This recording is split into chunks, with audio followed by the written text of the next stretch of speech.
What's up, YouTube? I'm Mike, and today I'm going to do the best effort that I can at pretending to be normal, because I certainly do not feel it. So there's actually a really great song by a group called the Josh Joplin Band, the Josh Joplin Group.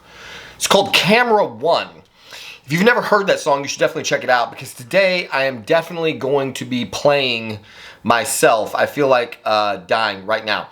So for the purposes of this video, I'm going to try to harness some of my usual energy so that we can talk about, let me play with this light a second, so that we can talk about what I'm planning on doing to correct this disastrous estrogen system situation that I've gotten myself into. So I made a very depressed video, I believe it was yesterday, talking about how defeated I was feeling after going through first crashed estrogen and then high estrogen that has caused vomiting and misery for the past 2 or 3 days now. Obviously, I also just released another video today that you should definitely watch if you haven't watched it already, because it kind of leads into some of the things that I'm talking about in this video. But primarily what we're going to be talking about now is how I've decided to unfuck this situation that I've got myself into. So I'm trying to figure out exactly how to attack this. Okay, so let's start with what caused the problem. I was taking 500 milligrams of Test E, 300 milligrams of Masteron E, and 100 milligrams of Tren E, and I had been doing that for a very long time. Well, I say a very long time. I had been running 500 milligrams of Test E and 100 milligrams of Tren E for a very long time, and I was having zero problems at those doses. Now, that's step one. Step two is I decided that my D game was not exactly where I wanted it to be on those doses, and so I decided to add in 300 milligrams of Masteron to the mix. So then we were at 300 milligrams of Mast E, 500 milligrams of Test E, 100 milligrams of Tren E, and that I ran for almost 8 weeks, again with zero problems. No crashed estrogen, no signs of low estrogen. Everything was functioning tip-top condition. I believe that that is the point in which I made the video saying that those 3 compounds were basically a match made in heaven. Then I decided to get fucking paranoid about my cholesterol being high. It was still in like the 220 to 240 range, and so I thought, you know what? I really probably don't need all of this testosterone with these other 2 compounds in the mix. Let's take the testosterone down and see what happens. So, for transparency's sake, at 500 milligrams of testosterone E, I was running 3 milligrams of Arimidex per week, and that was keeping me feeling perfectly fine. When I added the Masteron to 500 milligrams of Test E and 3 milligrams of Arimidex, I was still feeling perfectly fine. In fact, I was feeling better with the Masteron in the mix. And so I had pretty much deduced that the Masteron really wasn't having that much of an effect on my estrogen levels. So I lowered my testosterone down to 200 and my Arimidex dose down to my known dosage. Anytime I run 200 milligrams of testosterone E, I use 1.5 milligrams of Arimidex per week, and that gives me a 15 to 19 on my E2 score. So my E2 will be like 19 picograms at those doses, which is 200 Test E, 1.5 milligrams of Arimidex. So I was expecting everything to be fine. And within 4 weeks, things were decidedly not fine, and I started experiencing all of the symptoms of crashed estrogen. Now, as I've done research, I have found that it is likely that I did not, in fact, crash my estrogen. It's just that the Masteron was doing its job, and it was competing for the receptor, and so it was masking a lot of the effects of the estrogen, which was sufficient enough to give me crashed E2 symptoms. So that's either through a combination of clogging up the aromatase enzyme and or just binding to the receptor itself, which it does seem to primarily do in the breast tissue. And so I was having no gyno and I was having no other problems, but I unfortunately definitively got all of the negative side effects that you get from having very low estrogen, and it destroyed my sex life with my wife. So that's when I said, holy shit, we've got to save the marriage, we've got to fix this fucking problem. And so I did a couple of stupid fucking things. Primarily because I have a tendency to not trust my body in new environments like this. And I default to reading comments and reading blogs and reading Reddit. And I decided to trust the community. And so in order to try to rapidly get my estrogen out of the hole, I stopped all of the Arimidex cold turkey, and I added 100 milligrams of testosterone. So I went to 300 milligrams of Test E, no Arimidex, and I kept my Masteron right where it was. And it took about a week and a half for this to blow up in my face in fantastic fashion. The likely reason that it blew up in such a fast a rate is because of the fact that my estrogen was not really low. It was appearing low. It was probably right in normal range, but the Masteron was offsetting some of the conversion and or binding affinity, and therefore it gave me crashed estrogen symptoms. Whatever the cause, when I took all of the Arimidex out and added 100 milligrams of testosterone, I was now in a no man's land scenario where I had no idea what amount of anything to be running, and I couldn't tell how high my E2 is getting because my nipples were still totally normal. So the Masteron's masking the effects of the high estrogen, and the only place I was really feeling it was in reduced performance in the bedroom. And I ignored the reduced performance in the bedroom for a few days until the point that I was like, this is definitive. My estrogen is definitively going high. I'm going to take some Arimidex. So I took half of a milligram of Arimidex and started feeling better almost immediately. The problem was that we were still in the fucking dark and we're at an unknown value. So I don't know how much Arimidex I need to be taking at 300 milligrams because I have never dialed it in at blood work. I only have definitive Arimidex doses at 500 milligrams of test and 200 milligrams of test. And so then when my estrogen got so high to the point that I started the vomiting, that is when I call quits on everything, because vomiting is the single, of all the things that I could possibly have happen to me in a day, vomiting is the last that I want to experience. To me, vomiting is one of the single worst things that could possibly happen to a human being. I mean, if I had to choose between getting raped and vomiting, I would literally have to think about this for a minute. I'm not positive. On the rape side, there's a possibility I might actually get something positive out of it. On the vomiting side, it's just all bad, completely horrible, terrible fucking feeling I hate. And that's why I have purchased massive quantities of ondansetron, because I don't ever want to experience vomiting again for the rest of my life. So I have been using the ondansetron to stave off the vomiting at this much higher estrogen dose.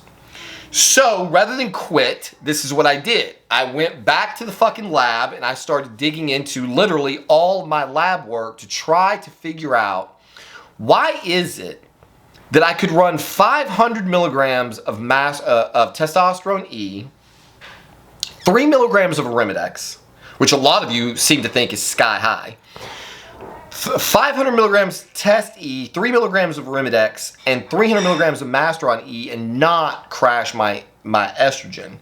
But when I lowered my testosterone down to 200 with a known amount of Arimidex, my estrogen crashed. How could this be? Well, the data, I think, from all of my blood work kind of lays it out for us.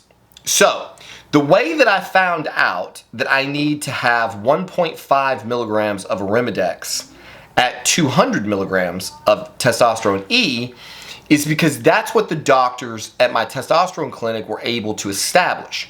When I first went on testosterone replacement therapy, I was getting 200 milligrams of Test E along with 1 milligram of Arimidex. Within the first 2 weeks, I had puffy nipples. And I told them, I've got gyno, something's wrong. And they said, no, you don't. It's just, your body's just reacting to the new androgen levels. Everything will normalize. They're like, 1 milligram is plenty to control gyno. I'm like, okay, I'll trust you. Week 3 comes along, week 4 comes along, and now I have knots behind my nipples. So I contacted the doctor and they sent me a medical request immediately in my email for me to go get blood work. And when I got my blood work pulled at the 3.5 or 4 week mark of after having started testosterone, even with 1 milligram of Arimidex in the mix with 200 milligrams of test E, my fucking estrogen was 73 picograms in a range of up to 42, and I had full-blown gyno. So the doctor said, oh my God, you're right, you have gyno. Your estrogen is too high. We're going to add half of a milligram of Arimidex, and we want you to test again in 6 weeks. So I started taking the extra half milligram of Arimidex, and the symptoms subsided. And when I got my blood work done again, and I'm going to say this over and over in the video because you fuckheads in the back clearly don't listen, so let me illustrate it again. At 200 milligrams of fucking testosterone enanthate per week and 1.5 milligrams of Adex per week, my E2 was 19 picograms in a range of up to 42, which is exactly where I feel my best. I don't ever want my fucking estrogen higher than the top end of the range. Now, could it have been 29 and been fine? Probably. I would have been wetter than I want to be, but I would have been okay. So I get these people, oh dude, there's no way you fucking need. Yes, I do need that much. I've had it tested multiple fucking goddamn times.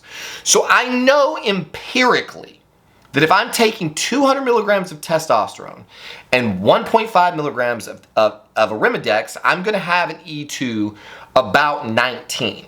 The problem with that is that gives you no room to fuck around.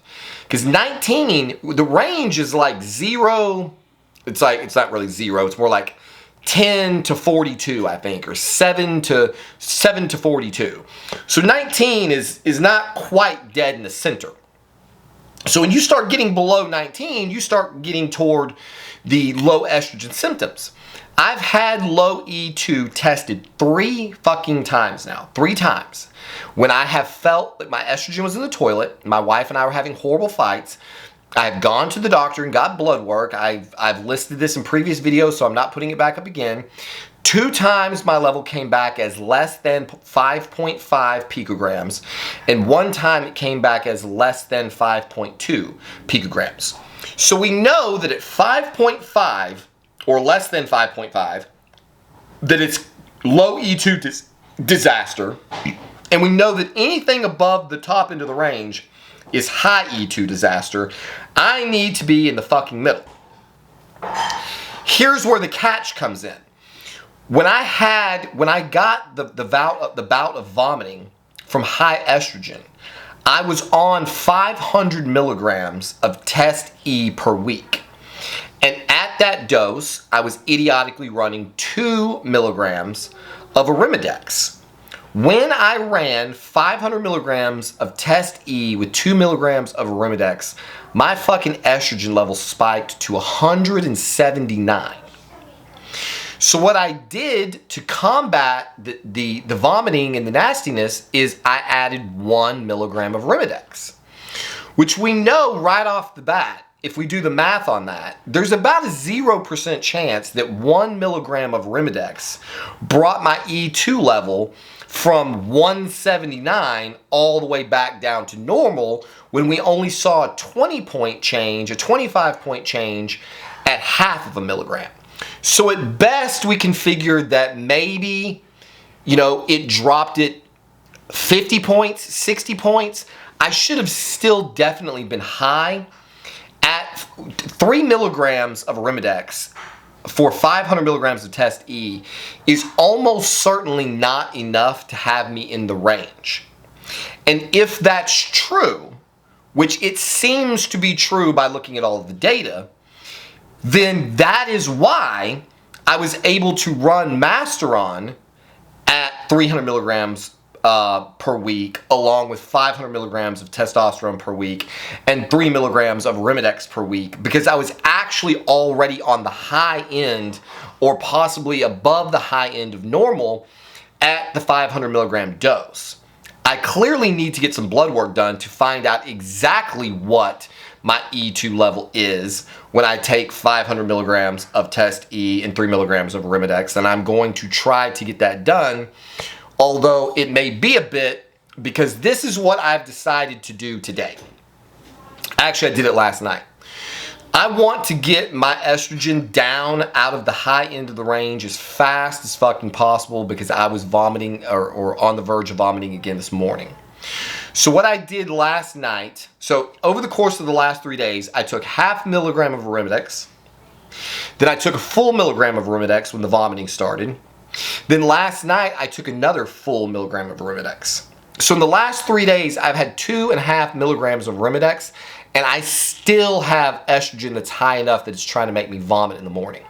Now, admittedly, along with all of the Arimidex I've been taking, I took last night 250 milligrams of Test E, 600 units of HCG, and I took 100 milligrams of Masteron E.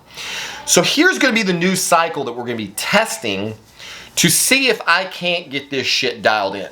For starters, we're going to be at 300 milligrams of Trenbolone E, 500 milligrams of testosterone E, 200 milligrams of Masteron E, and we're going to be taking 3 milligrams of Arimidex. If I have puffy nipples at all at that dosage, then I will go up to 300 milligrams of Masteron E, which is where I was feeling pretty good at last time. I'm trying to err on the side of not going too low, and since I know that I was not too high or too low when I was on 500 milligrams of test and 100 milligrams of Tren, then I know that 500 milligrams of test and 3 milligrams of Arimidex is a safe functional dose that does not cause me any significant side effects, although I do think it leads to a little bit of persistently swollen nipples. So I think what I'm going to find out is that my estrogen is high on 500 milligrams of Test E. But what that allows me to do is to have some wiggle room to use some amount of Masteron to offset, to bring me from high closer down to normal rather than what happened when I was at middle and knocked it out. And so it seems to me that if I want to run Masteron, which I definitively do, I need to have a dose of testosterone and a dose of Arimidex that puts me on the high end of normal or slightly above so that the Masteron can compensate and bring it down rather than crash it. And I think that that's what we had in the cycle that was so functional for so long. The only reason I stopped that cycle is because I got paranoid about my cholesterol that was routinely coming back at fucking 260 or 280. So I decided heart attacks, strokes, atherosclerosis, plaque buildup in the veins, these are not the important things to be worrying about in life. The important things to be worrying about in life are, does my dick work? Is my marriage firing on all cylinders? I'm publishing a video, that's why I'm looking over here. The important things in life are obviously dick function, gains in the gym, vascularity, hardness. Those are the things that matter. The things that definitively don't matter are plaque buildups in the heart attacks, strokes, aneurysms. These things rank very low on my list of give a fucks. And I think the reason for that is because those things are pretty much insta-death scenarios. And if I have to choose between insta-death and a lifetime lived at a sub-optimal performance range, then I will take optimal performance that eventually leads to insta-death. That is my fucking game plan. As you can tell from listening to my game plan, this is not medical advice. I do not recommend that anyone listen to anything that I say. I should probably return all the money to everyone who's paid me to coach them, because clearly I have no idea what the fuck I am doing. But what I am definitively going to do is not give up and try to find a way to make all of these crazy compounds in my system work at the least amount of cost to me and my family. And my poor wife in here, I think, agreed last night that it's like, dude, the vomiting is actually worse than the low estrogen. Like, if you disappear again, I'll know why. I don't want to see you sick and fucked up like this. Which is why she's the fucking greatest. But I think I have a way to prevent that. So, seeing as how my wife is the greatest, definitely go check her out on her free OF page and me. The username is Denna Kahlan, DENNAKAHLAN. I am posting content there daily. When you go to that account, you will be able to see lots of free pictures. They are very, very attractive pictures of my very, very beautiful wife. You will notice that after you look at the picture, there's a thing that you can click that says like. Do that because that's a nice thing to do, and it helps us figure out what kinds of content to continue to produce. So, subscribe to the OF page. If this video doesn't get comments on it, it will appear on that page. Like the things that you see, and if you feel so inclined, maybe even buy a couple of the things that are the wares that are for sale there. Or you could go to the linked account and become a VIP member and see all of the thousands, well, it's not thousands, but it's a lot of pictures and videos that we've shot. So if you want to support the channel by becoming a VIP member, then there is a link to the Mord Sith Lord account where you can do that. If you are in need of testosterone replacement therapy, you should definitely check out the folks at Royal Men's Medical Center. I will put my promo code in the description below. I have been failing to do that. I'm realizing that at the end of every one of my videos, I need to spend 5 minutes telling everyone what to do, because if I don't do it, then no one does it. So here are your homework assignments for the end of this video. Go to the social media, go to my main page and subscribe to all the social media accounts. Subscribe to the fan accounts, like the products on the fan accounts. Spend money on the fan accounts. Go to Royal Men's Medical Center and use code MikeFit at sign up, and you will get 6 months discount off of all of your amazing TRT protocol regimens that they ship directly to your door. What else can I tell you? If you're feeling especially good about this video and appreciate my desire to guinea pig myself for everyone else's benefit, feel free to leave a super tip on the video, as those are always welcome too. Eat your green beans, get lots of sleep, and as always, we'll see you on the next one.